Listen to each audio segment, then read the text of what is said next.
Bon midi et bienvenue à l'invité du midi. Merci à vous, chers téléspectateurs et téléspectatrices, d'être toujours branchés cette émission. Ce rendez-vous quasi quotidien, tous les midis sur la chaîne 22. Le programme de Master in Business Administration, lancé par le docteur Paul Latortue, de concert avec l'Université Notre-Dame d'Haïti et l'Université interaméricaine de Porto Rico, fait son petit bonhomme de chemin.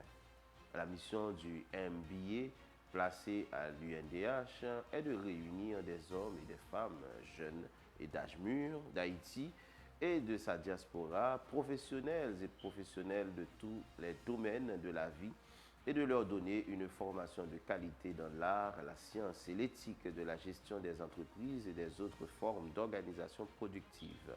Pour les 3 premières promotions du MBA, 202 postulants sur 217 demandes d'admission ont été acceptées. 149 des admis ont effectivement débuté la formation entre 2007 et 2018 et 121 ont donc terminé le cycle de formation, dont 112 ont déjà reçu le diplôme de MBA UNDH. 76 sont autorisés à recevoir un deuxième diplôme MBA de l'Université interaméricaine de Porto Rico et 19 sont en train de compléter les 15 crédits de spécialisation avec l'Université de Porto Rico. Dans un pays comme Haïti, où les crises s'enchaînent et se succèdent, où les problèmes de gestion sont énormes, que ce soit dans la sphère publique ou encore dans le secteur privé, notamment dans le secteur des organisations non gouvernementales, le renforcement des capacités de nos cadres en Haïti s'avère de nos jours une nécessité absolue.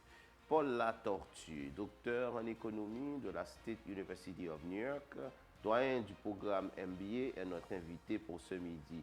Il nous entretiendra des progrès et des réussites de ce programme dans le milieu universitaire haïtien. Je rappelle que M. Latortue intervient depuis Porto Rico. Bonsoir M. Latortue et bienvenue à l'invité du midi. Bonsoir Samy, heureux de vous causer ce midi, heureux de parler aux téléspectateurs et aux téléspectatrices d'Haïti. Très bien, et c'est avec plaisir aussi que nous vous recevons et sur ce plateau pour parler de ce programme ô combien intéressant. Un MBA en Haïti, c'est déjà une grande première. On sait que il y a la faculté, en fait, l'Institut Inagué qui délivre une formation en gestion des affaires, mais en réalité, le MBA, ce concept-là qui fait tout américain, est un peu nouveau dans le paysage universitaire haïtien, n'est-ce pas? Dans un sens, oui, le MBA est plus connu dans les pays qui parlent anglais, mais le MBA est connu à travers le monde, à travers le monde.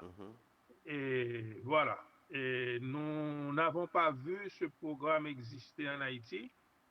Et j'ai fait ce constat quand j'étais le directeur de l'UCG, ça fait déjà plus de 25 ans, et je me suis dit que le moment venu, c'est ça que j'aurais aimé faire dans le pays, monter ce programme de MBA, parce que c'est le programme par excellence pour et donner la formation aux dirigeants d'organisation. Une entreprise est une organisation, une entreprise d'État est une organisation, et donc, voilà. Et jusqu'à présent, ça va bien.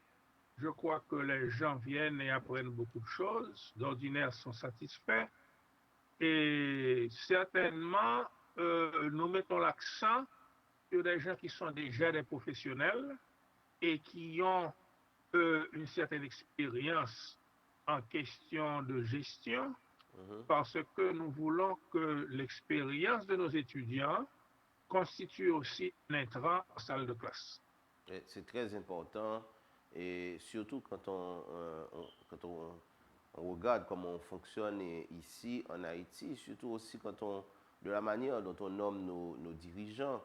Il est vrai que si on prend le secteur de la santé, par exemple, on a souvent tendance à nommer un médecin comme directeur d'un hôpital public quelconque. Or, et si dans sa formation de médecin, Et aussi, naturellement, ce médecin n'a pas les talents d'administrateur, de gestionnaire, de manager. Il ne pourra pas diriger cet hôpital uniquement à partir de sa formation de médecin. Donc, du coup, une formation en MBA et pour des médecins, par exemple, qui aspirent à gérer des centres de santé et des hôpitaux, est donc une affaire d'importance et fondamentale. Laissez-moi vous dire, Samy, nous avons beaucoup de médecins dans notre programme de MBA. Dans la 4e promotion qui prend fin en décembre, je pense, si je me bien, il y a au moins 3 ou 4 médecins. L'un en provenance du Cap haïtien, un deuxième en provenance des Cailles, qui travaille à fond des Blancs, et un en provenance de l'Antibonite. Et nous avons eu dans les promotions précédentes pas mal de médecins, et laissez-moi vous dire aussi des infirmiers et des infirmières. Parce que prenez bien compte, les infirmiers et les infirmières jouent un rôle de premier plan dans la gestion d'un hôpital. Et parce qu'ils sont en contact directement avec les malades, au jour le jour, à tout moment, ils sont en contact avec les autres gens et qui font d'autres travaux. Donc, ils ont une lourde responsabilité dans la gestion des ressources humaines, ils ont une lourde responsabilité dans la gestion des médicaments. Oui. Et écoutez, c'est très important. Et j'ai vu vraiment que non seulement des médecins viennent prendre le MBA, mais il y a aussi des infirmiers et des infirmières qui viennent le prendre. Yeah. Donc, ceci, on peut étendre ce modèle à n'importe quel autre domaine de la vie nationale. C'est valable aussi pour les ingénieurs, c'est valable et même pour des journalistes. Il n'est pas donné à tout le monde de gérer, par exemple, une entreprise de médias si on n'est pas gestionnaire. Donc, un MBA en Haïti permet donc à des professionnels ayant une certaine expérience dans des domaines précis de pouvoir s'améliorer, de pouvoir renforcer ses capacités académiques et ses capacités de gestion notamment. Bon, Samy, vous avez capté l'essentiel de ce que nous voulons faire. Yeah. Alors, on va entrer dans le programme maintenant. Ce programme offre quoi? Comment on y accède et combien ça coûte et rapidement? Bon, rapidement, et pour s'inscrire au programme, il faut aller chercher des informations qui se trouvent sur notre site web. Et notre site web, c'est le www.mba-undh.edu.ht.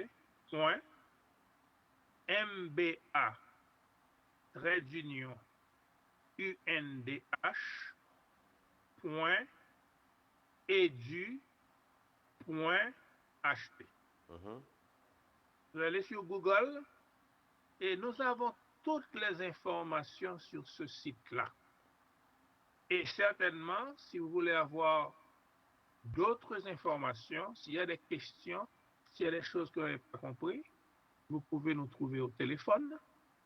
C'est le 48 84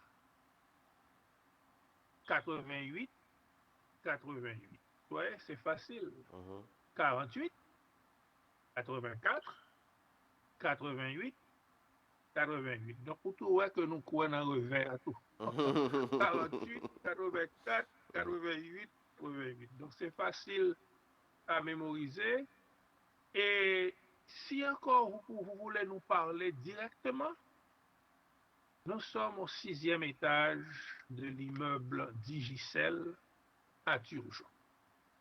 Donc, les informations sont à votre disposition. Nous n'avons absolument rien à cacher.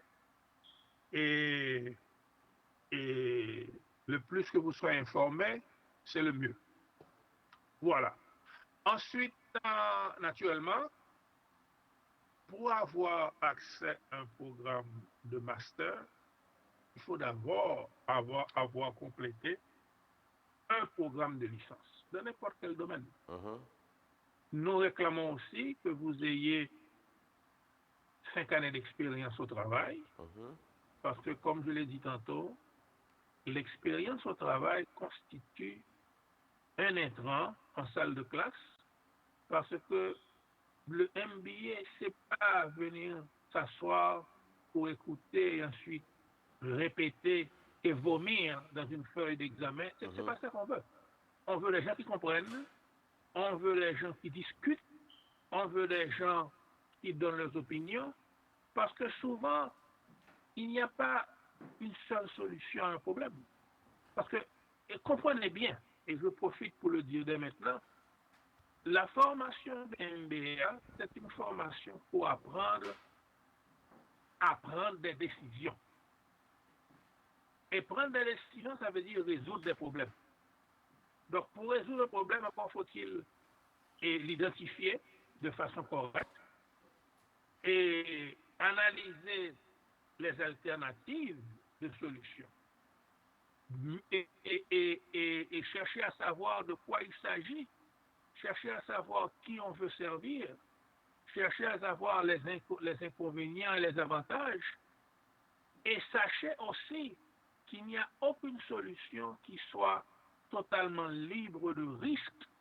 Donc, il faut peser la situation, recommander les décisions, parler ensemble avec les autres, parce qu'en réalité, ce sont les équipes qui travaillent et qui deviennent performantes. Yeah. Et ça va être tantôt un va-et-vient entre le programme MBA, ses différentes composantes, ce que ce programme offre comme contenu de formation, mais aussi des analyses du point de vue administratif, du point de vue du management par rapport à ce que nous vivons aussi en Haïti. Ce que vous venez de dire là, M. Latortue, est tellement vrai que on le sent au niveau des différentes entreprises haïtiennes ou encore au niveau de l'administration publique, parce que ça arrive souvent qu'on va dans une administration et que arrivé, on ne sait pas qui fait quoi. On a l'impression que tout le monde court dans tous les sens et qu'il n'y a pas une réelle organisation du travail. Et c'est exactement ça aussi qu'un master en administration permet de faire. Oh, c'est très vrai, parce que si le travail n'est pas bien organisé, et la production et la productivité de l'entreprise va en souffrir. Et d'un côté. De l'autre côté, si les objectifs ne sont pas bien fixés, si nous ne connaissons pas notre mission, si nous ne connaissons pas notre raison d'être, nous n'allons pas pouvoir faire ce qui doit être fait. On sera toujours en retard. De la même manière, si nous n'avons aucune idée de comment confectionner un budget, si on n'apprend pas à respecter les budgets, si nous ne comprenons pas les bilans comptables, si nous n'avons pas la mentalité de bien servir un marché donné, donc l'idée du marketing, on ne peut jamais savoir vraiment quels sont les produits attendus et quels sont les services attendus de notre clientèle. On peut ne pas savoir quels sont les prix que les gens sont disposés à payer. Donc, la notion de la gestion stratégique est importante parce que la notion de la gestion stratégique, c'est comment vraiment gérer non seulement le présent, mais l'avenir de l'organisation. Qui sommes-nous? Qui nous voulons être? Vers où devons-nous aller?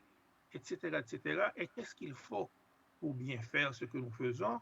Et comment évaluer ce que nous faisons pour pouvoir améliorer constamment ce que nous faisons. Donc, tout ceci, c'est important.